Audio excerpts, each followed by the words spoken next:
All right, imagine this. You're a junior doctor, you're an A&E. The classic high-pressure scenario. Exactly. A 4-year-old child is brought in with a suspicious spiral fracture, but the story the parents are giving you, it just doesn't line up. It's vague. And your gut is telling you something is very wrong. It's screaming non-accidental injury. Now, you're bound by patient confidentiality, but you know that child safety is on the line, maybe right this second. What is your absolute non-negotiable priority in that moment? You've just described, the ultimate clinical and ethical crossroads. It's that direct clash between professional trust and your public duty. Yeah. And that's exactly why today we're doing a deep dive into the GMC guidance, protecting children and young people.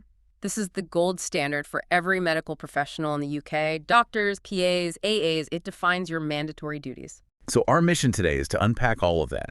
We want to get into the core principles, simplify the complex rules around sharing information, and really establish a clear step-by-step framework for when you have to step in. This isn't just theory. This is essential knowledge for exams like the MSRA SJT. And look, if there is only one thing you remember from this whole discussion, let it be this. The one-sentence takeaway. The absolute core truth. The best interests and the safety of the child or young person must, without any exception, come before everything else. Everything. That includes the wishes of the parents, and it includes your duty of confidentiality. That is the foundational legal requirement. So if the stakes are that high, why is this a duty that applies to everyone? Not just, people like us who might work in pediatrics. Because safeguarding is universal. This guidance, it underpins the very core of good medical practice. And for anyone revising for professional exams, this is tested heavily because it forces you to balance those two competing values, trust versus duty. Right. And getting that balance wrong has, profound consequences. And I think that point about universal application is so important to hammer home. Oh, absolutely. The source material couldn't be clearer. This responsibility is for all medical professionals. So, say you're caring for an adult patient, someone struggling with severe addiction or complex mental health problems. Or involved in domestic violence. Exactly. You must assess if that patient poses a risk to any children in their care. The GMC is clear. Failure to even consider this is professional negligence. Acting quickly on a reasonable concern is what's expected, even if that concern turns out to be unfounded later on. Okay, so let's get into the non-negotiable principles.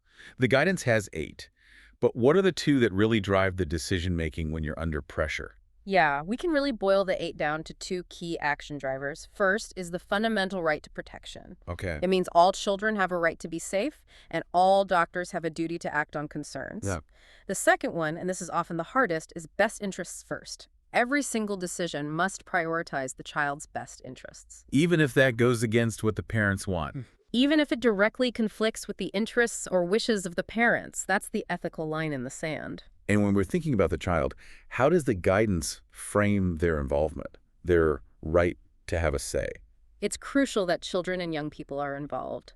The GMC tells us to assess their capacity based on their maturity and understanding, not just their age. So, Gillick competence. It's the application of Gillick competence, exactly. You have to talk to them, explain what's happening, and make sure they understand the consequences of, both accepting and refusing the help you're offering. Which brings up confidence. If I'm a foundation doctor, I'm facing something this complex, am I just expected to handle it all by myself? No, absolutely not. And that's a key point. You have to work within your competence, of course, and keep your knowledge up to date.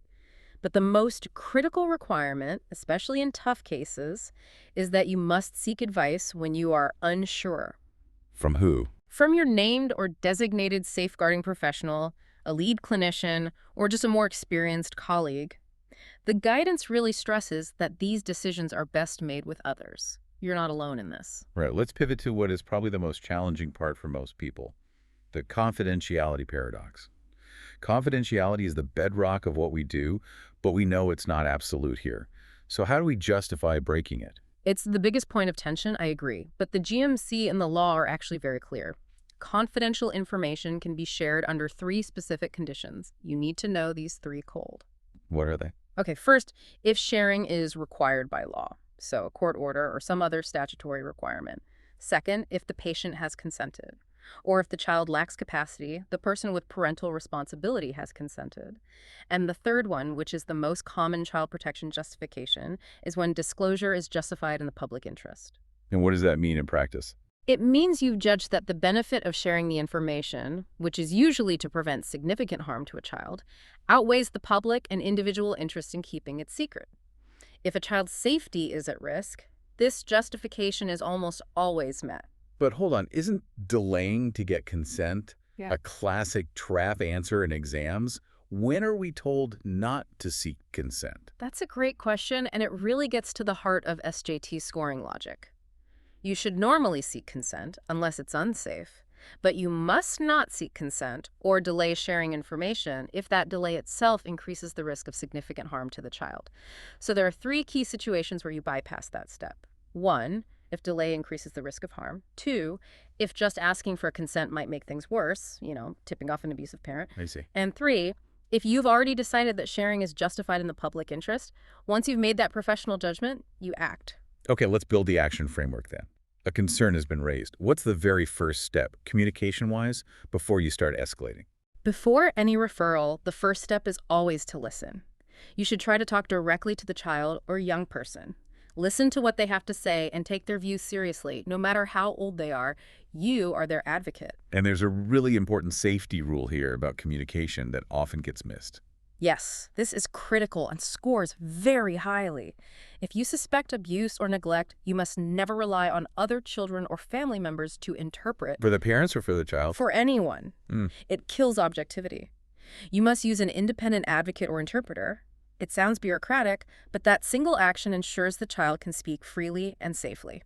Okay, so the concern remains. So let's walk through the escalation loop. What's the framework? It's a 3-part process, really. Yeah. 1, act promptly. If you're worried about risk or abuse, you must tell an appropriate agency immediately. We're talking local authority children's services, the police, or the NSPCC. And remember, you don't need certainty. Just a reasonable concern. An honestly held reasonable concern is enough. 2, inform parents, but usually.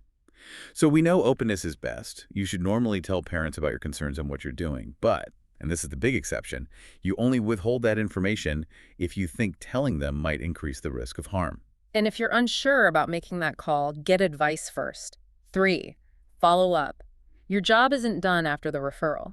If the agency you told doesn't act and you still think that child is at risk, you have a duty to escalate that concern further. And wrapping all of this together is documentation. What are the absolute non-negotiables for the notes? Your documentation is your professional shield. It has to be clear, accurate, dated, and timed. But most importantly, it has to clearly separate 3 things. Your objective clinical findings, What you saw, your professional opinion, what you concluded. and the information from others, like what the parent said. Any decision to share or not share information must be justified in the notes, along with who you got advice from. An absence of notes is a huge risk. Okay, let's run through some common exam setups. What's a classic pattern for dealing with lots of little concerns? That would be pattern 1, the drip feed of minor concerns. What's being tested is if you can see that lots of small worries from different people can add up to a big risk. So what's the best action? Initially, discuss the concerns with your named or designated professional without identifying the child, just to get a feel for the situation.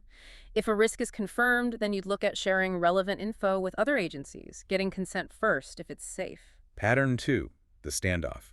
A parent refuses a child protection examination. What do? This tests that balance between parental rights and child safety. The guidance is crystal clear. If the exam is refused, but you believe the child is at immediate risk of significant harm, you contact the police and children's services right away for emergency intervention. You can't force it yourself. No, but you must get the people who can legally intervene involved immediately. And pattern 3, you're called to testify in court. How does your duty shift? The test here is knowing where your loyalty lies. As a witness, your primary duty is to the court, not to whoever is paying you. Your evidence has to be impartial, honest, and you must only testify on things within your professional competence. These scenarios really show where people can trip up. So let's talk about the trap answers. Right. What's the single biggest trap around consent? It's all about delay. The classic poor scoring answer is delaying to obtain consent when there's already a risk. If waiting puts the child in more danger, you act. Safety wins every time. And what's the biggest mistake for doctors who only see adults? Ignoring concerns from adult patients. It's a huge blind spot. If your adult patient's life, be it through addiction, severe mental illness, domestic abuse, raises red flags, you have a duty to consider the children in their home. We've said it before, but it's worth repeating. Using a family member as an interpreter. It's an immediate poor score because it completely destroys objectivity and can put the child in an impossible position. Always insist on an independent professional. And why is concealing information from parents without justification a bad move? Because the default should be openness. Being secretive without a very clear documented reason that disclosure would increase risk. Well, it just breaks down trust. You need to justify it. And finally, failing to document advice or reasoning. If you make a difficult call, especially a decision not to share information, it has to be in the notes, justified, and backed up in the advice you got. If it's not written down from a professional standpoint, it didn't happen. Okay, let's do a few rapid-fire examples straight from the guidance. A young person with capacity refuses a non-essential child protection examination. You must respect their decision, but you keep the conversation going, discuss their concerns, and offer your continued support. You share information without consent because it's in the public interest. Afterward, you. You must inform the patient about what was shared, why, and with whom, unless, of course, doing that would increase the risk of harm. You get a phone call from an agency you don't know asking for child protection information.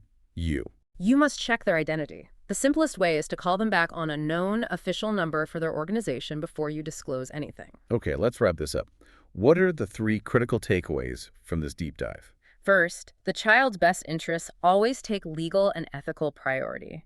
That comes before parental wishes, before routine confidentiality. It's the absolute pillar of this guidance. Second, be vigilant for risk in all your patients' children and adults. And know who your named or designated safeguarding professional is before you need them. And third, record everything. Document your concerns, your actions, the advice you got, and the reason for your decisions. Meticulous documentation is absolutely non-negotiable. The guidance is explicit. It says you're justified in acting quickly on concerns, even if they turn out to be unfounded later, as long as they were reasonable and honestly held. So think about the moral weight of that. How do you carry the uncertainty of stepping in, knowing the professional risk is outweighed by the ethical need to protect a child right now? That's a burden every single one of us has to learn to carry. Absolutely. And remember, your confidence to use this framework and to ask for help is what really keeps vulnerable children safe. When in doubt, always go back to those core principles.